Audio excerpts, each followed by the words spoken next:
നമസ്കാരം.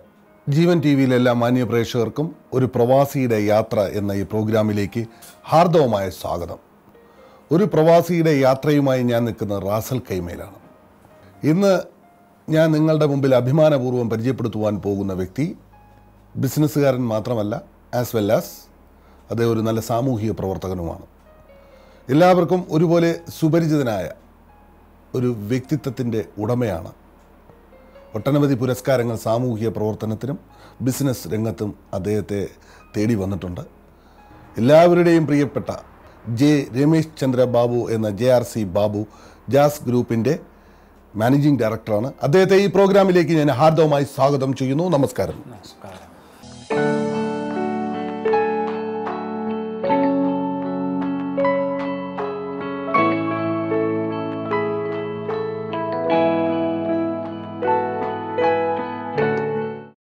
എന്നും ബാബു ചേട്ടൻ്റെ ഒരു ഐഡൻറ്റിറ്റി എന്ന് പറയുന്നത് മുടി വളർത്തി ബാക്കിലിട്ടിരിക്കുന്നതാണ്. അതിൻ്റെ രഹസ്യം എന്താണ്? കുട്ടിയായിരുന്നപ്പോഴും മുതൽ എനിക്ക് മുടി വളർത്തുന്ന ഒരു ഹോബി ഉണ്ടായിരുന്നു. ബട്ട് അത് വലുതായി വരുന്തോറും അതും എൻ്റെ കൂടെ തന്നെ വളർന്നു വന്നു. But still I am keeping that. അത് എൻ്റെ ഐഡൻറ്റിറ്റി എന്ന് പറയുന്നത് മുടി വളർത്തിയ JRC ബാബു. ഇന്ന് 40 വർഷം കഴിയുന്നു പ്രവാസ ജീവിതം ആരംഭിച്ചിട്ട്. എങ്ങനെയായിരുന്നു അതിൻ്റെ ഒരാരംഭം? ഞാൻ 1975 ഒക്ടോബർ 10 ഞാൻ അവിടെ UAE-യിലെത്തിയത്. ദുബൈയിലായിരുന്നു വന്നത്. ദുബൈയിൽ അപ്രോക്സിമേറ്റ്ലി 1 ഇയർ ഞാൻ അവിടെ ദുബൈയിൽ വർക്ക് ചെയ്ത്. അതേ വർഷം തന്നെ എനിക്കിവിടെ ഒരു അമേരിക്കൻ കമ്പനിയിലൊരു ജോബ് ഓഫർ ഉണ്ടായിരുന്നു. ഒരു അമേരിക്ക റേമണ്ട് ഇൻ്റർനാഷണൽ എന്നാണ്. അന്ന് റാസൽ ഖൈമ എന്ന് പറഞ്ഞാൽ വലിയ ഡെവലപ്മെൻ്റ് ഒന്നും ഇല്ലാത്ത ഒരു ചെറിയ വില്ലേജ് മാതിരിയുള്ളൊരു സ്ഥലമായിരുന്നു. അന്ന് ഒരു രാത്രി 12 മണിയോടെയാണ് ഞാൻ റാസൽ ഖൈമയിലെത്തിയത്. നെക്സ്റ്റ് ഡേ മോർണിംഗിൽ ഞാൻ റാസൽ ഖൈമയിൽ അമേരിക്കൻ കമ്പനിയിൽ ജോയിൻ ചെയ്ത് അവിടെ നിന്നാണ് എൻ്റെ പ്രവാസി ജീവിതത്തിൻ്റെ നല്ല തുടക്കം എന്ന് പറയുന്നത്. അവിടെ നിന്നിട്ട് ഞാൻ അമേരിക്കൻ കമ്പനിയിൽ ഏതാണ്ട് 4-5 കൊല്ലത്തോളം വർക്ക് ചെയ്ത്. എന്നിട്ട് ആ കമ്പനി ഇറാഖിലേക്ക് ഷിഫ്റ്റ് ചെയ്ത സമയത്ത് എൻ്റെ ഒരു അടുത്ത ഫ്രണ്ടെന്ന് പറയുക അയാളായിരുന്നു എൻ്റെ ജർമ്മൻകാരനായിരുന്നു എൻ്റെ ബോസും. അപ്പം പുള്ളി എന്നോട് പറഞ്ഞു, ബാബുവിന് ഇവിടുത്തെ ഇമിഗ്രേഷൻ്റെ ഒരു ഡയറക്ടറുണ്ട് ഗുബാഷ് അഹമ്മദ് സയ്യിദ് എന്ന് പറഞ്ഞ്, പുള്ളിയുടെ കൂടെ ഇമിഗ്രേഷനിൽ വർക്ക് ചെയ്യാൻ ഇൻട്രസ്റ്റ് ഉണ്ടോ എന്ന് ചോദിച്ചു. ഞാൻ അങ്ങനെ ഇൻട്രസ്റ്റ് ഉണ്ടെന്ന് പറഞ്ഞതോടുകൂടി എന്നെ പുള്ളി ഇമിഗ്രേഷനിലേക്ക് ജോബ് ഓഫർ ചെയ്ത് ഞാനവിടെ ഇമിഗ്രേഷനിൽ 4 കൊല്ലം വർക്ക് ചെയ്തു. 4 കൊല്ലം വർക്ക് ചെയ്തുകൊണ്ടിരിക്കുന്നതിന് എൻ്റെ ഗുബാഷിൻ്റെ എൻ്റെ പുള്ളി ഇമിഗ്രേഷൻ്റെ ഡയറക്ടറായിരുന്നു. അപ്പോൾ പുള്ളിയുടെ അടുക്ക ഡീല് ചെയ്തതിലും പുള്ളിക്ക് എന്നെയും വളരെ ഇഷ്ടപ്പെട്ടു. ആ സമയത്താണ് 4 കൊല്ലം കഴിഞ്ഞപ്പോൾ എനിക്ക് ദുബായ് ഇമിഗ്രേഷനിലേക്ക് ട്രാൻസ്ഫറായി വിടുന്നു. ആ സമയത്ത് ഗുബാഷ് ആ ഡയറക്ടറിൻ്റെ അടുത്ത് പറഞ്ഞു, ബാബു നീ ദുബൈക്ക് പോകണ്ട, നീ റിസൈൻ ചെയ്തോളൂ, ഞാൻ നിനക്ക് ബിസിനസ് സ്റ്റാർട്ട് ചെയ്ത് തരാമെന്ന്. അങ്ങനെ പുള്ളിയുടെ ഓൺ ഷോപ്പിൽ പുള്ളി എന്നെ സ്പോൺസറായിട്ട് എനിക്ക് ബിസിനസ് 1984 അന്ന് എനിക്ക് പുള്ളി ഒരുപാട് ഹെൽപ്പ് ചെയ്തിട്ടുണ്ട്. അതിൻ്റെ കൂട്ടത്തിലാണ് അന്ന് വൈറ്റ് സിമെൻറ്റ് പ്രോജക്റ്റിൻ്റെ ഒരു കമ്പനിയുടെ ഹിറ്റാച്ചി സോസൻ മെയിൻ കോൺട്രാക്ടർ. എൻ്റെ sub contractor western India directors എന്ന് പറയും, ഇന്ത്യൻ കമ്പനിയായിരുന്നു. അപ്പം അവിടത്തേക്കും ഗുബാഷ് തന്നെയാണ് എന്നെ റെക്കമെൻഡ് ചെയ്തതും. അതിൽ എനിക്ക് പുള്ളിയുടെ റെക്കമെൻഡേഷനിൽ ഒരുപാട് ജോബ് ഇതിൻ്റെ material supply, then labour contract, then electrical contract, ഇത് 3 തന്നു. അതുകൊണ്ട് 2 കൊല്ലത്തോളം ഞാൻ അവിടെ വർക്ക് ചെയ്തു. അത് കഴിഞ്ഞപ്പോഴത്തേക്ക് ബിസിനസ്സിലേക്ക് കോൺസെൻട്രേറ്റ് ചെയ്ത് by the grace of God അന്ന് മുതൽ ഞാൻ തുടങ്ങിയ യാത്ര ഇപ്പോൾ ഇവിടെ വന്ന് നിൽക്കും. ജാസ് ഗ്രൂപ്പ്, ജാസിന്റെ തുടക്കം 84-85 കാലഘട്ടങ്ങളിലായിരുന്നു. അതൊരു നിമിത്തമായിരുന്നു, എല്ലാം ജീവിതത്തിൽ സംഭവിക്കുന്നതൊക്കെ നല്ലതിന് എന്നുള്ള ചിന്തയാണ്. ഇപ്പോഴും എല്ലാം ദൈവത്തിൻ്റെ കൃപ കൊണ്ട് ഓരോ പൊസിഷനിലേക്ക് കടക്കുമ്പോഴും ദൈവത്തിൻ്റെ ഓരോ കൃപ കൊണ്ട് അതെനിക്ക് നല്ലതായിട്ടേ വന്നിട്ടുള്ളൂ. കേരളത്തിൽ എവിടെയാണ് സ്വദേശം? കേരളത്തിൽ കൊട്ടിയം ആണ് എൻ്റെ പ്രോപ്പർ. ഞാൻ ജനിച്ചതും വളർന്നതും. ബട്ട് ഞാൻ ഗൾഫിൽ വന്നതിന് ശേഷം ട്രിവാൻഡ്രത്ത് ഒരു സ്ഥലം വാങ്ങി. എൻ്റെ വൈഫ് ട്രിവാൻഡ്രത്തുള്ളതാണ്, ഞാൻ മാരേജ് ചെയ്തിരിക്കുന്നത് ട്രിവാൻഡ്രത്ത് നിന്നാണ്. അപ്പം അവിടെ തന്നെ ഇപ്പോഴേ സെറ്റിൽ ചെയ്തിരിക്കുകയാണ്. മണക്കാട് ബലവാൻ നഗർ എന്ന് പറഞ്ഞ ഏരിയ, ബലവാനാണ് സെറ്റ് ചെയ്തിരിക്കുന്നത്. കുട്ടിയത്താണ് ജന്മദേശം. പിതാവിന് എന്ത് ജോലിയായിരുന്നു? പിതാവ് ബിസിനസ്സായിരുന്നു, ടെക്സ്റ്റൈൽ ബിസിനസ്സാണ്. ഒരുപാട് വർഷം പുള്ളി ബിസിനസ്സിലായിരുന്നു. എത്രാമത്തെ മകനായിരുന്നു ബാബുച്ചേട്ടൻ? ഞാൻ ഏറ്റവും ഇളയ മകനായിരുന്നു. മൊത്തം എത്ര? ഞങ്ങൾ 16 പേരുണ്ടായിരുന്നു. 16ാമത്തെ മകനാണ്. മാതാപിതാക്കൾ നമ്മുടെ ജീവിതത്തിൽ ഒരുപാട് സ്വാധീനിച്ചിട്ടുണ്ട്. ഒരുപാട്. അച്ഛൻ്റെ ബിസിനസ്സിലാണ് ഞാൻ ഇൻവോൾവ് ആണ്. അച്ഛൻ്റെ ആ കാൽപാദങ്ങളിൽ നോക്കി അച്ഛൻ ഇങ്ങനെ ബിസിനസ് ചെയ്യുന്നത്. പണ്ടേ കൊച്ചിലെ മുതൽ തന്നെ ഞാൻ ബിസിനസ്സിൽ, ഞങ്ങൾ ടെക്സ്റ്റൈലായതുകൊണ്ട് എല്ലാ ഓണത്തിനും എല്ലാ ഫെസ്റ്റിവൽ വരുമ്പോഴത്തേക്കും നല്ല റഷായിരിക്കും അവിടെ ടെക്സ്റ്റൈലിൽ. അപ്പം എന്നെയും അവിടെ ബിസിനസ്സിലേക്ക് കൊണ്ടുപോകും. പക്ഷേ അപ്പോൾ അതിൻ്റെ കൂടെ തന്നെ ഞാൻ പഠിത്തത്തിലും ഇൻട്രസ്റ്റ് ഉണ്ടായിരുന്നു. അത് അച്ഛൻ എന്നെ ഇവിടെ 1975 ഞാൻ ഡിപ്ലോമ കഴിഞ്ഞിട്ടാണ് ഇവിടെ സ്കൂൾ വിദ്യാഭ്യാസം കൊട്ടിയം തന്നെ. ഡിപ്ലോമയ്ക്ക് പഠിച്ചത് കൊട്ടിയം ശ്രീനാരായണ പോളിടെക്നിക്കിലാണ്. അത് കഴിഞ്ഞിട്ടാണ് 75 ഞാൻ ഗൾഫിലേക്ക് വന്നത്. ശരിക്കും നാട്ടിലെ ഒട്ടനവധി സാമൂഹിക പ്രവർത്തനങ്ങളിലും ഒട്ടനവധി ഞാൻ അവിടുത്തെ മിക്കവാറും എല്ലാ സ്പോർട്സ് ക്ലബ്ബുകളിലും മറ്റേ സ്പോർട്സിലൊക്കെ എനിക്ക് ഇൻട്രസ്റ്റ് ഉണ്ടായിരുന്നു. അവർ നടന്നുകൊണ്ടിരിക്കുന്ന എല്ലാ ജീവകാരുണ്യ പ്രവർത്തനത്തിലും ഞാനും ഇൻവോൾവ് ആയിരുന്നു. അതേ ഇത് തന്നെ ഞാൻ ഇവിടെയും നടത്തിക്കൊണ്ടിരിക്കുന്നുണ്ട്. അതാണ് കാരണം പ്രചോദനമായത് കുട്ടിക്കാലത്തെ ആ സാമൂഹിക പ്രവർത്തനം തന്നെ. ഞങ്ങളുടെ ആ സാമൂഹ്യം എന്ന് പറയുന്നത്, ഞങ്ങൾക്ക് എൻ്റെ ഫ്രണ്ട്സുകളെല്ലാം ഒരു പർട്ടിക്കുലർ ഒരു ജാതിയിലുള്ളവരെല്ലാം, എൻ്റെ മുസ്ലിംസ് ഉണ്ട്, ക്രിസ്ത്യൻസ് ഉണ്ട്, എല്ലാം. ഞങ്ങൾ ആ ഏരിയ എന്ന് പറയുന്നത് അതുപോലത്തെ ഒരു ഏരിയയാണ്. ഞങ്ങൾക്ക് ഒരു പാർഷ്യാലിറ്റി ഇല്ല. ഞങ്ങളെല്ലാം ഫ്രണ്ട്സ്. മതസൗഹാർദ്ദത്തിൻ്റെ നാടാണ് കൊട്ടിയം എന്ന് പറയുന്നത്. ഇപ്പോഴും അങ്ങനെ തന്നെയാണ്. ജീവിതത്തിൽ അമ്മ എത്രത്തോളം സ്വാധീനിച്ചിട്ടുണ്ട്? അമ്മയാണ് ഞങ്ങൾ കൂടുതലും. നിങ്ങൾക്ക് ഈ ബിസിനസ്സിൽ പോകുമ്പം ഫാദറിന് ഞങ്ങളെ ബിസിനസ് ഫീൽഡിലായിട്ട് കൊണ്ടുപോകാൻ ഉള്ള ഇൻട്രസ്റ്റ് ഉണ്ടെങ്കിലും മദറാണ് ഞങ്ങളെ പഠിത്തത്തിലേക്ക് ഡൈവേർട്ട് ചെയ്യുന്നത്. നിങ്ങൾ ബിസിനസ് ചെയ്തോളൂ, ബട്ട് എഡ്യൂക്കേഷൻ ഈസ് മസ്റ്റ് എന്ന് പറഞ്ഞിട്ട് അമ്മയാണ് എന്നെ എഡ്യൂക്കേഷന് വേണ്ടിയിട്ട് എല്ലാ പ്രോത്സാഹനങ്ങളും തന്നത്. എല്ലാ കാര്യത്തിലും. ഇപ്പോൾ ബാബുച്ചേട്ടൻ പറഞ്ഞു എല്ലാം ദൈവത്തിൻ്റെ അനുഗ്രഹം. ഒരുപക്ഷെ ആ ദൈവത്തിനെ അറിയാൻ നമുക്ക് സാധിച്ച അമ്മയിലൂടെയാണ്. എത്രത്തോളമാണ് ബാബുച്ചേട്ടൻ അത്? എൻ്റെ അമ്മയെന്ന് പറയുന്നത് എനിക്ക് എല്ലാം ആയിരുന്നു. അമ്മയുടെ ഏറ്റവും ഇളയ മോനായതുകൊണ്ട് എൻ്റെ അടുക്കായിരുന്നു അമ്മയ്ക്ക് ഏറ്റവും കൂടുതൽ സ്നേഹവും എന്നെ വാത്സല്യത്തോടുകൂടി വളർത്തിയതും. അമ്മ മരിക്കുന്നത് വരെ ബാബു എന്ന് പറഞ്ഞു കഴിഞ്ഞാൽ അമ്മ എപ്പോഴും ഒരു കുട്ടിയുടെ കണക്കാണ് എന്നെ ഹാൻഡിൽ ചെയ്തിരുന്നത്. ഞാൻ നാട്ടിൽ ചെന്ന് കഴിഞ്ഞാലും നാട്ടിൽ നിന്ന് വരുമ്പോഴും അമ്മ കരയുമായിരുന്നു. എപ്പോഴും എന്നെ കണ്ടുകൊണ്ടിരിക്കണം, എന്നെ അമ്മയുടെ അടുത്ത് തന്നെ വേണമെന്നുള്ള ആഗ്രഹമായിരുന്നു. അൺഫോർച്യുനേറ്റ്ലി നമ്മളുടെ ജീവിത പ്രാരാബ്ദങ്ങൾ നോക്കി നമ്മളിവിടെ വന്നു. അമ്മയുടെ അനുഗ്രഹം അമ്മ മരിക്കുന്നത് വരെ എൻ്റെ കൂടെ ഉണ്ടായിരുന്നു. ഇപ്പോഴും എന്നും രാവിലെ അച്ഛനും അമ്മയും വന്നിച്ചുകൊണ്ടാണ് ഞാൻ ഒരു ദിവസം തുടങ്ങുന്നതിന് അച്ഛൻ്റെ അമ്മയുടെയും ഫോട്ടോ വെച്ച് അവരുടെ നമസ്കാരം ചെയ്തിട്ടാണ് ഞാൻ ഇറങ്ങുന്നത്. എന്നും വിളക്ക് കത്തിച്ച് പ്രാർത്ഥിച്ചുകൊണ്ടാണ് ഞാൻ അന്നത്തെ ദിവസങ്ങൾ തുടങ്ങുന്നതും.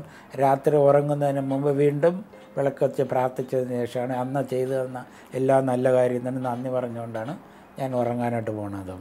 മാതാപിതാക്കളെ വൃദ്ധസദനങ്ങളിലേക്ക് കൊണ്ടുവിടുന്ന മക്കളുടെ ലോകത്താണ് ബാബുച്ചേട്ടൻ നമ്മൾ ജീവിക്കുന്നത്. അപ്പോൾ ഇന്ന് അമ്മയുടെ അച്ഛൻ്റെയും ആ കാരുണ്യം, അവർ മരിച്ചു കഴിഞ്ഞിട്ടും അവരെ വന്നിച്ചുകൊണ്ടും അവരുടെ അനുഗ്രഹം തേടിക്കൊണ്ടും ജീവിതം ആരംഭിക്കുന്ന ബാബുച്ചേട്ടൻ, ഇതെല്ലാം കാണുമ്പോൾ ഇപ്പോൾ എന്ത് തോന്നുന്നു? ആക്ച്വലി അതിനെക്കുറിച്ച് എനിക്ക് പറയാതിരിക്കാനും പറയാനും പക്ഷേ അമ്മയെ അച്ഛനെയാണ് അവരുടെ ജീവിതത്തിൽ ഏറ്റവും കൂടുതൽ ആദരിക്കേണ്ടതും ബഹുമാനിക്കേണ്ടതും എത്ര വയസ്സായാലും അവർക്ക് എന്ത് തന്നെ പ്രോബ്ലംസ് ഉണ്ടായാലും അവരെ ടേക്ക് കെയർ ചെയ്യേണ്ട, അവരെ കൂടെ നിർത്തേണ്ടതും അവർക്ക് ആവശ്യമുള്ള എല്ലാം ചെയ്തു കൊടുക്കേണ്ടതും സ്നേഹം കൊടുക്കേണ്ടതും അമ്മയുടെയും അച്ഛൻ്റെയും കൂടെ നിന്ന് വളരുന്ന ആ മക്കൾക്ക് മാത്രമേ അതിനെക്കുറിച്ച് പറയാനോ അവരുടെ സ്നേഹം ആശ്വസിക്കാനും പറ്റുകയുള്ളൂ. അങ്ങനെ ഇല്ലാത്ത മക്കളാണ്. അപ്പോൾ അവരുടെ കെട്ടിക്കുന്ന ഒരു കല്യാണം കഴിച്ചു കഴിഞ്ഞാൽ അമ്മയും അച്ഛനെയും വേണ്ട, ഭാര്യയും കുട്ടികളെയും മതി. അങ്ങനെ വരുമ്പോഴത്തേക്ക് കുറച്ച് നാൾ കഴിയുമ്പോഴത്തേക്ക് അവർക്കും അതേ സിറ്റുവേഷൻ വരുമ്പോൾ അവരുടെ മക്കൾക്കും നോക്കുന്നത് അമ്മയും അച്ഛനും എൻ്റെ അമ്മയും അച്ഛനും അവരുടെ അച്ഛനും അമ്മയും നോക്കില്ല, നമുക്കും അതുപോലെ തന്നെ കൊണ്ട് അവരുടെ വൃദ്ധസനത്തിലാക്കാം. അത് പോസിറ്റീവായിട്ട് അത് തന്നെ നടന്നിരിക്കും. കാര്യം അവരുടെ അച്ഛനും അമ്മയും എങ്ങനെയാണ് ഇവർ ട്രീറ്റ് ചെയ്യുന്നത് അത് കണ്ടാണ് അവരുടെ മക്കളും വളർന്നു വരുന്നത്. അപ്പോൾ നമ്മളുടെ സ്നേഹവും നമുക്ക് സ്നേഹം കൊടുക്കുകയും വേണം, വാങ്ങുകയും വേണം. അത് അമ്മയുടെ അച്ഛൻ്റെ അടുക്കൽ നിന്നാണ് കിട്ടുന്നതെങ്കിൽ ഏറ്റവും വലിയ ദൈവകാരുണ്യത്തിൻ്റെ അനുഗ്രഹമായിട്ട് അത് തന്നെ വന്നിരിക്കും. ആരൊക്കെ നമ്മൾ ഈ സമൂഹത്തിൽ പരിചയപ്പെടുന്നുണ്ടോ അവരുമായിട്ട് വളരെ അടുത്ത് ഇടപഴകുവാനും അവരുമായിട്ട് വളരെ അടുത്ത് അടുക്കുവാനുള്ള നമ്മുടെ സ്വഭാവത്തിൻ്റെ ഒരു മഹിമ നമ്മൾ പഠിച്ചത് നമ്മുടെ മാതാപിതാക്കളിൽ. കറക്റ്റ്. അത് എത്രത്തോളമാണോ ബാബു? ഇപ്പം സപ്പോസ് ഞാൻ എൻ്റെ ബോസുമായിട്ട് പരിചയപ്പെടുന്നെങ്കിൽ എൻ്റെ ബോസ് ആണെങ്കിൽ he just like my friend. ഇപ്പം ഞാനിപ്പോൾ നിങ്ങളെയാണ് പരിചയപ്പെടുന്നുണ്ടെങ്കിലും നിങ്ങളെ ഒരു ഇന്നത്തെ പരിചയം വിട്ടു കഴിഞ്ഞ് കഴിഞ്ഞാൽ പിന്നെ ജീവിതകാലം മൊത്തം ആ പരിചയം കൊണ്ട് നടക്കാനും അത് എൻഗേജ്മെൻ്റ് ആക്കി എന്നെ കൊണ്ടുപോകാനുള്ള ഈ അനുഗ്രഹം എപ്പോഴും ദൈവം ധർമ്മം എനിക്ക് തന്നിട്ടുണ്ട്. ഇപ്പം എനിക്കിവിടെ റാസൽ കീമയിലായാലും UAE-യിലായാലും നാട്ടിലായാലും ഒരുപാട് ഫ്രണ്ട്സ് ഉണ്ട്. വൺസ് ഞാൻ അവരുമായിട്ട് ഒന്ന് ഡീല് ചെയ്ത് കഴിഞ്ഞാൽ ഒരിക്കലും അവർക്ക് എന്നെ മറക്കാനും പറ്റത്തില്ല. പിന്നെ എല്ലാ കാര്യത്തിലും അവരുടെ ഹെൽപ്പ് എനിക്കും കിട്ടും, ഞാൻ അവർക്കും ചെയ്തു കൊടുക്കുന്നുണ്ട്. ഒരുപാട് ലോക്കൽസുമായിട്ട് എനിക്ക് പരിചയമുണ്ട്. അപ്പോൾ അവരെല്ലാം എനിക്ക് എന്നും ഹെൽപ്ഫുള്ളായിരിക്കും. അവരെൻ്റെ ബ്രദേഴ്സ് അല്ലെങ്കിൽ ഫ്രണ്ട്സ് അങ്ങനെയാണ്. ഇപ്പോൾ ഏത് പ്രായത്തിലുള്ളവരായി, ഇപ്പോൾ കുട്ടികളായാലും ഞാൻ ഇവിടെ വരുന്ന സമയത്ത് അവർ ജനിച്ചു പോലും കാണത്തില്ല. ഇപ്പോഴെന്നെ കണ്ടു കഴിഞ്ഞാൽ ഞാൻ ബാബ ഖബർ മാലിന്തൊക്കെന്ന് പറഞ്ഞിട്ട് ബാബ നിൻ്റെ കാര്യം പറഞ്ഞിട്ടുണ്ട്, എനിക്കറിയാം, നിന്നെ എനിക്കറിയാം. ഏത് ഓഫീസിൽ ചെന്നാലും അവരുടെ മക്കളോ അല്ലെങ്കിൽ അവരുടെ ബ്രദേഴ്സോ ആരെങ്കിലും കാണും, എന്നെ ഹെൽപ്പ് ചെയ്യുന്നുണ്ട്. ഇന്ന് ഈ രാജ്യം നമുക്ക് നൽകിയ സ്നേഹം, ഈ രാജ്യത്തിൻ്റെ ആ മഹത്വം മറ്റുള്ളവർ അംഗീകരിക്കാനുള്ള വലിയ മനസ്സ് ഇവിടുത്തെ മാത്രം പ്രത്യേകതയാണ്. വേൾഡിൽ എവിടെ പോയാലും ഈ സ്വാതന്ത്ര്യം നമുക്ക് എവിടെയും കിട്ടത്തില്ല. ഈ നമ്മളുടെ സേഫ്റ്റി വേറെ എവിടെയും കിട്ടത്തില്ല. ബിസിനസ് ചെയ്യാനോ അല്ലെങ്കിൽ നമ്മൾ രാത്രി 12 മണി 1 മണി വേറെ യു ക്യാൻ നിങ്ങൾക്ക് ഈസി ആയിട്ട് നടന്നു പോകാം. ആരും നിങ്ങളെ ഒരു പ്രോബ്ലത്തിൽ ഇൻവോൾവ് ചെയ്യത്തില്ല. നിങ്ങൾ എങ്ങനെയാണ് നിൽക്കുന്നത്. അപ്പോൾ നിങ്ങൾ only one thing you have to go for straight. ഇവിടുത്തെ റൂൾസ് ആൻഡ് റെഗുലേഷൻസ് അത് നമ്മൾ എപ്പോഴും പാലിച്ച് തന്നെ പോകേണ്ട ഒരു കാര്യമാണ്. പിന്നെ ഇവിടുത്തെ ഒരു പ്രത്യേകത എന്ന് പറഞ്ഞു കഴിഞ്ഞാൽ ഏറ്റവും കൂടുതൽ ഞാൻ ഇപ്പോൾ ഇവിടെ 40 കൊല്ലം ആയെങ്കിൽ എൻ്റെ നാട്ടിനേക്കാൾ കൂടുതൽ എനിക്കറിയാവുന്നത് എൻ്റെ ജന്മദേശം ഇതാണ്. ഇപ്പം ഇവിടെ വിട്ട് പോകാമെന്ന് പറയുമ്പോഴത്തേക്ക് എനിക്ക് എൻ്റെ നാട് വിട്ട് എവിടെയെങ്കിലും പോകാൻ പറയുന്ന ആ ഒരു വിഷമമാണ് വരുന്നത്. മറ്റുള്ളവരെ അംഗീകരിക്കുക എന്നുള്ളതാണ് ഏറ്റവും പ്രധാനപ്പെട്ടത്. തീർച്ചയായും അവരുടെ വളർച്ചയെ അല്ലെങ്കിൽ ഉയർച്ചയെ നമ്മൾ അഭിമാനത്തോടെ നോക്കിക്കാണുന്ന ഒരു സമൂഹം, അതാണ് ഈ നാഷണാലിറ്റിയുടെ ഏറ്റവും വലിയ പ്രത്യേകത. തീർച്ചയായിട്ടും എൻ്റെ സ്പോൺസർ എന്ന് പറയുന്നത് എൻ്റെ കൂടെ ഇമിഗ്രേഷനിൽ വർക്ക് ചെയ്തിരുന്ന ഒരാളാണ്. പേര് അലി ഹംദൂൻ എന്നാണ്. അയാൾ അവിടുത്തെ മേജറായിരുന്നു. അത് കഴിഞ്ഞിട്ട് ഞാൻ അവിടുത്തെ എനിക്ക് ലെഷർ ടൈം കിട്ടുമ്പോഴും ഞാൻ ഇമിഗ്രേഷൻ വർക്ക് ചെയ്യുമ്പോഴത്തും പുള്ളിയുടെ ഓഫീസിൽ പോയിരിക്കും, ഞങ്ങളോട് സംസാരിച്ചുകൊണ്ടിരിക്കും. ഇമിഗ്രേഷൻ വിട്ടതിന് ശേഷവും ഞങ്ങൾ അതേ മെൻറ്റാലിറ്റിയിൽ അതേ ഇതിൽ തന്നെ പൊയ്ക്കൊണ്ടിരിക്കുകയാണ്. അപ്പോൾ ഗുബാഷ് അൺഫോർച്ചുനേറ്റ്ലി ഹാർട്ട് അറ്റാക്കായിട്ട് മരിച്ചുപോയി. അത് കഴിഞ്ഞിട്ട് പുള്ളിയുടെ ബ്രദർ എനിക്കൊരു കൊല്ലം സ്പോൺസർഷിപ്പ് ചെയ്തിരുന്നു. അപ്പോൾ പുള്ളി എന്നോട് പറഞ്ഞത്, ബാബു ഞാൻ അബുദാബിയിലാണ്, അത് സെയ്ദ് ഗുബാഷ് എന്നാണ് അയാളുടെ പേര്, അയാളുടെ ബ്രദറിലെയാണ് ഈ സാഗർ ഗുബാഷ്, ഇപ്പോഴത്തെ ലേബർ മിനിസ്റ്റർ.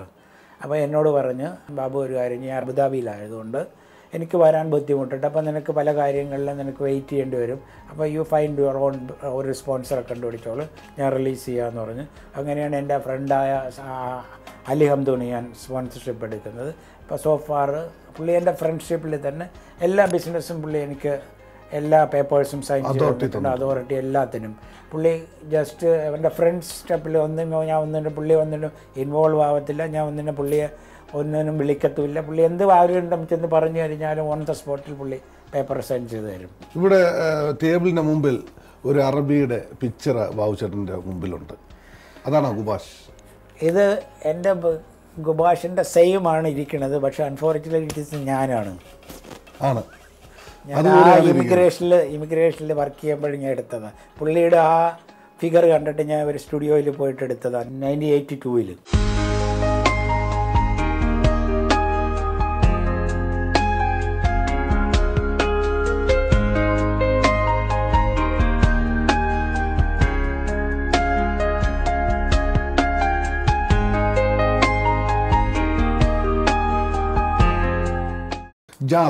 ജാസ് എന്ന ഒരു ഐഡന്റിറ്റി അതുമുണ്ട്.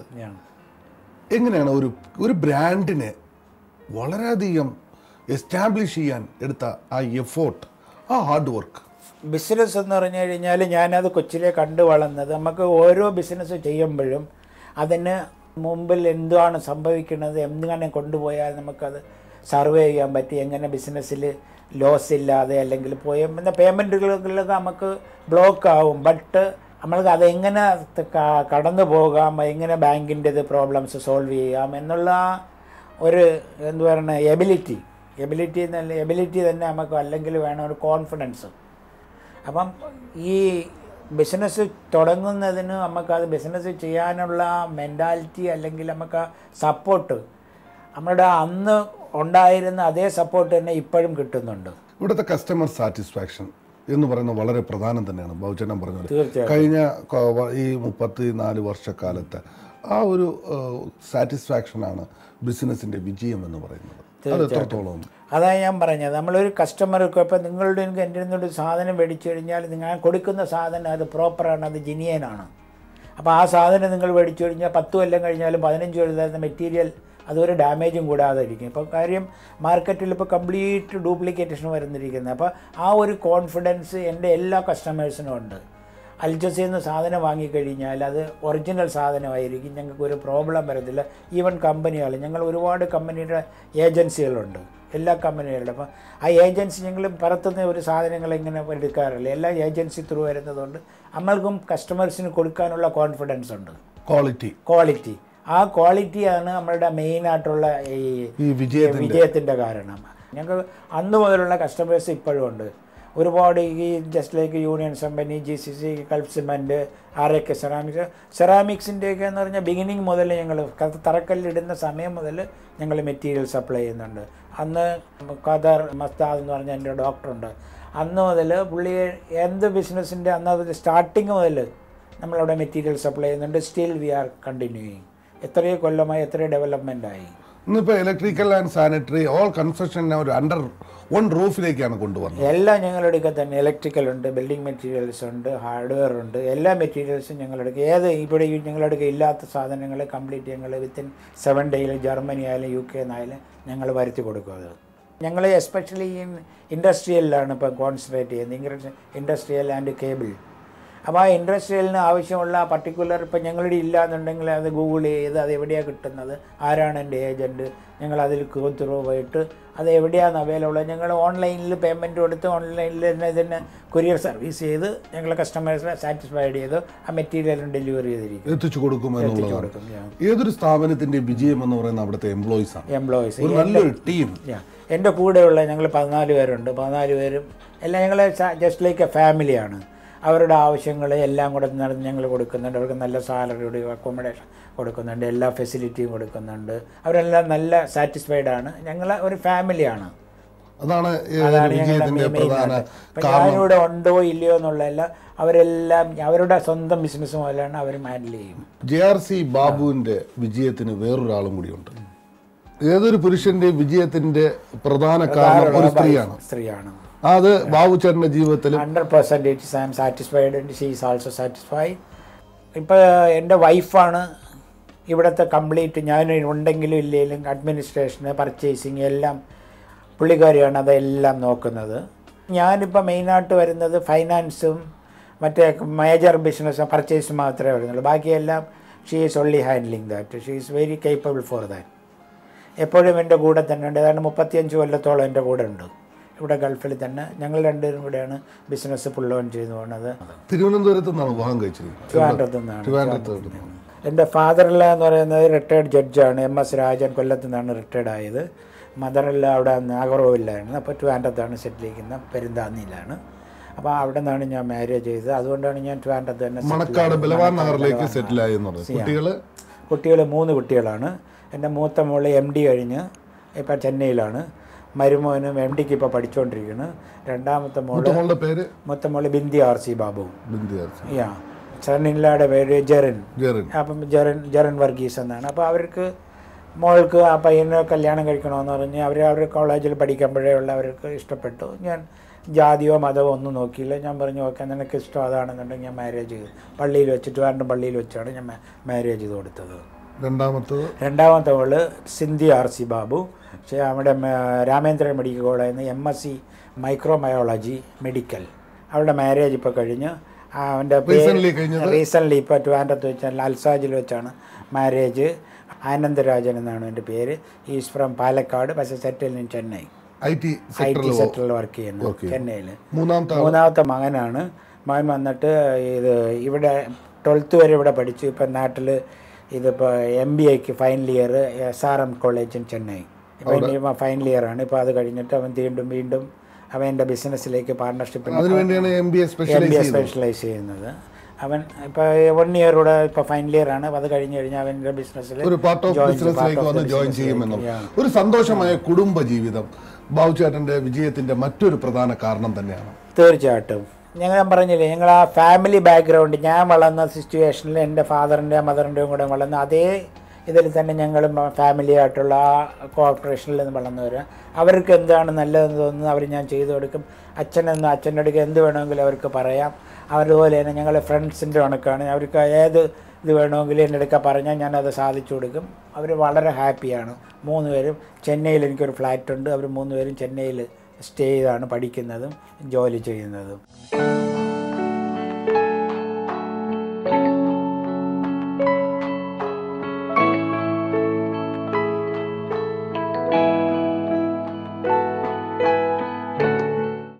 ഇവിടെ ശ്രീനാരായണ ഗുരുദേവൻ്റെ ആശയങ്ങൾ പ്രചരിപ്പിക്കുന്ന കാര്യത്തിലും അതുപോലുള്ള പ്രസ്ഥാനങ്ങൾക്ക് നേതൃത്വം കൊടുക്കുന്ന, പ്രത്യേകിച്ച് റാസൽ കൈമയുടെ എമിറേറ്റ്സിൻ്റെ ചെയർമാനാണ് SNDP. അതുപോലെ സേവനം എന്ന് പറയുന്ന സംഘടനയുടെ നേതൃത്വ സ്ഥാനത്തുണ്ടായിരുന്നു. അതിന് ഒട്ടനവധി സാമൂഹിക പ്രവർത്തനങ്ങളിൽ പ്രവർത്തിക്കുന്നു. തീർച്ചയായിട്ടും അങ്ങനെയാണ്. ഞങ്ങളിവിടെ റാസൽ കൈമയിൽ എന്ത് ഫംഗ്ഷൻ ഉണ്ടായാലും ഏത് സംഘടന ഏതായാലും ഞങ്ങൾ അങ്ങോട്ടും ഇങ്ങോട്ടും വിളിക്കും. ഞങ്ങളെല്ലാത്തിലും പങ്കെടുക്കും. ഞങ്ങളെല്ലാ കാര്യങ്ങളിലും ഒരുമിച്ച് അതിനെക്കുറിച്ച് ചർച്ച ചെയ്യും. ഓരോ കാര്യങ്ങൾക്ക് നമ്മളെ കൊണ്ട് ചെയ്യാവുന്ന ഹെൽപ്പുകൾ ചെയ്യുക. ഇപ്പം നാട്ടിലായാലും ഞാൻ സമൂഹങ്ങൾക്കെല്ലാം ഇപ്പോഴും ഞാൻ ഇവിടെ ട്രിവാൻഡ്രത്ത് ഒരു സമൂഹത്തിൽ പങ്കെടുത്ത് അവർക്കൊരു കുട്ടിക്ക് മാരേജ് ചെയ്യാനുള്ള 50,000 രൂപ കുട്ടിക്കുള്ള ഇത് സ്വർണ്ണം എടുക്കാനും അതിനെല്ലാം കൊടുത്ത്, അതുപോലെ തന്നെ ആർക്കാണ് ഇതിൻ്റെ റിക്വയർമെൻ്റ് ഉള്ളതെന്ന് പറഞ്ഞ് നമ്മൾ അറിഞ്ഞ് പോയി ചെന്നിട്ട് അവരെ ഹെൽപ്പ് ചെയ്യുന്നുണ്ട്. ഒരുപാട് പുരസ്കാരങ്ങൾ സാമൂഹിക പ്രവർത്തനത്തിന് JRC ബാബുവിനെ തിരക്കി വന്നിട്ടുണ്ട്. ഇങ്ങനെ പുരസ്കാരങ്ങൾ കിട്ടുമ്പോൾ മനസ്സിന് ഉത്തരവാദിത്തങ്ങൾ കൂടുകയാണ്. തീർച്ചയായിട്ടും ഉത്തരവാദിത്തം. കാരണം വീണ്ടും വീണ്ടും നമുക്ക് ചെയ്യാനുള്ള ഒരു പ്രചോദനമാണ് അത്തരം പുരസ്കാരങ്ങൾ എന്ന് പറയുന്നത്. ഇപ്പോൾ തന്നെ ഇപ്പം റീസെൻ്റ്ലി അവിടെ ഒരു ട്രിവാൻഡ്രത്ത് ഞങ്ങളൊരു മെട്രോ മെഡിക്കൽ ഗൈഡ് എന്ന് പറഞ്ഞ് ഞങ്ങളൊരെണ്ണം ഇപ്പോൾ സംഘടിപ്പിച്ചിട്ടുണ്ട്. അതിന് ആംബുലൻസ് വേണമെന്ന് പറഞ്ഞ് അതിന് ആൾറെഡി ഫസ്റ്റ് ഇൻസ്റ്റാൾമെൻറ്റ് ഞാൻ കൊടുത്തു കഴിഞ്ഞ്. അപ്പോൾ അതിൻ്റെ ഇതെന്ന് പറഞ്ഞാൽ നമുക്ക് ഈ ക്യാൻസർ പേഷ്യൻറ്റിന് വേണ്ടുന്ന എല്ലാ കാര്യങ്ങളും അവർക്ക് വേണ്ടുന്ന ആംബുലൻസ് ട്രീറ്റ്മെൻറ്റ് അതെല്ലാം മെഡിക്കൽ കോളേജ് ഒരുപാട് ഡോക്ടേഴ്സിൻ്റെ ത്രൂ നമുക്ക് ചെയ്യാവുന്നിടത്തോളം കാലം അവർക്ക് ഫൈനാൻസ് ആയാലും മെഡിക്കലായാലും ബൈ ബ്ലഡ് ആയാലും ഞങ്ങളെല്ലാം ചെയ്യാവുന്ന ഒരു സംഘടന ഇപ്പോൾ ആൾറെഡി നടന്നുകൊണ്ടിരിക്കുകയാണ്. ഇപ്പം ഞാനും അതിനകത്ത് ഇൻവോൾവ് ആയിട്ടുണ്ട്. അത്തരം സാമൂഹിക പ്രവർത്തനം ചെയ്യുമ്പോൾ കിട്ടുന്ന ഒരു സംതൃപ്തി എത്രത്തോളം? അതാണ് ഞാൻ പറഞ്ഞത്. ഒരു കാര്യം ഒരു പാർട്ടി നമുക്ക് ഹെൽപ്പ് ചെയ്യുമ്പോഴും നമ്മളാൾ ആ കുട്ടി അല്ലെങ്കിൽ ആ ആള് നമുക്ക് ചെയ്യാൻ പറ്റിയല്ലോ, അതിന് ദൈവത്തിൻ്റെ ഇനിയും അത് ചെയ്യാനുള്ള അനുഗ്രഹം കിട്ടട്ടെ എന്ന് ഓരോ കാര്യങ്ങളും ചെയ്യുമ്പോഴും അത് പ്രാർത്ഥിച്ചുകൊണ്ടാണ് നമ്മളത് ചെയ്യുന്നത്. അതിൻ്റെ ഫലം നമുക്ക് തീർച്ചയായിട്ടും എനിക്ക് കിട്ടിയില്ല, അല്ലെങ്കിൽ ഞങ്ങൾക്ക് കിട്ടുന്നുണ്ട്. എനിക്ക് ഭാര്യയ്ക്ക് കുട്ടികൾക്ക് അല്ലെങ്കിൽ ഞങ്ങളുടെ സ്വന്തം ബന്ധം ആർക്കായാലും നമ്മൾക്ക് ചെയ്യാവുന്നിടത്തോളം ചെയ്യുന്നതിൻ്റെ അനുസരിച്ച് നമുക്ക് അതിൻ്റെ ഹാപ്പിനെസ്സും കൂടും, അതിൻ്റെ ഹെൽപ്പും ഈശ്വരൻ തരുന്നുണ്ട്. എല്ലാ കാര്യത്തിലും ബാബുചേട്ടൻ്റെ വാക്കുകളിൽ അവസാനം എത്തി നിൽക്കുന്നത് ഈശ്വര അനുഗ്രഹമാണ് ഇതെല്ലാത്തിൻ്റെയും കാര്യം. ആ ധൈര്യത്തിലാണ് ഇത്രയും കാലം ഞാൻ പറഞ്ഞില്ലേ, ഞാൻ 3 ദൈവങ്ങളെയും പ്രാർത്ഥിക്കും. ക്രൈസിസിനെ പ്രാർത്ഥിക്കും, അല്ലാഹയെ പ്രാർത്ഥിക്കും. എൻ്റെ വീട്ടിൻ്റെ അടുത്ത് തന്നെ എനിക്ക് എപ്പോഴും വേണമെങ്കിലും ആ പള്ളിയിൽ പോകുമായിരുന്നു. അപ്പോൾ എൻ്റെ ഫ്രണ്ട്സ് കൂടുതൽ നാട്ടിലുള്ളപ്പോഴെല്ലാം എൻ്റെ മുസ്ലിം സഹോദരന്മാരാണ്. അപ്പം അവർ പള്ളിയിൽ പോകുമ്പോൾ പള്ളിയിലേക്ക് എന്തെങ്കിലും വേണം ആവശ്യമെങ്കിലും ഉണ്ടെങ്കിലും അല്ലെങ്കിൽ ഇലക്ട്രിക്കൽ ആയാലും വാട്ടോർ എന്നെ വിളിച്ചുകൊണ്ട് പോകും. ഞാൻ പള്ളിയിൽ ഞാൻ വളർന്നു വന്ന സിറ്റുവേഷനാണ്. പഠിച്ചത് ക്രിസ്ത്യൻ സ്കൂളിലും എൻ്റെ ഫ്രണ്ട്സ് എൻ്റെ വീട്ടിൻ്റെ അടുത്ത് തന്നെ പള്ളിയുണ്ട്, ക്രിസ്ത്യൻ്റെ ചർച്ചുണ്ട്. അപ്പം ഇതിനെല്ലാം ഞങ്ങൾ അപ്പോൾ ഞാൻ 3 ദൈവങ്ങളെയും പ്രാർത്ഥിച്ചുകൊണ്ടാണ് രാത്രിയും രാവിലെയും ഞാൻ ഉണരുന്നതും എൻ്റെ ഒരു ദിവസം ആരംഭിക്കുന്ന ഒരു ദിവസം അവസാനിക്കുന്ന എല്ലാ ദൈവങ്ങളെയും പ്രാർത്ഥിച്ചുകൊണ്ടാണ്. എനിക്ക് അതിനുള്ള അനുഗ്രഹം എപ്പോഴും ദൈവം തമ്പുരാൻ തരുന്നു. കഴിഞ്ഞുപോയ കാലഘട്ടങ്ങളെക്കുറിച്ച് ഓർക്കുമ്പോൾ ഇപ്പോൾ എന്ത് തോന്നും? വളരെ സംതൃപ്തിയാണ്. ഞാൻ എല്ലാ കാര്യത്തിലും സംതൃപ്തിയാണ്. എനിക്കെല്ലാം ദൈവം തമ്പുരാൻ തന്നിട്ടുണ്ട്. ഞാൻ അത് ആശിച്ചതെല്ലാം തന്നിട്ടുണ്ട്. സോഫാർ എനിക്കൊരു പ്രോബ്ലംസിലും ദൈവം തന്നിട്ടില്ല.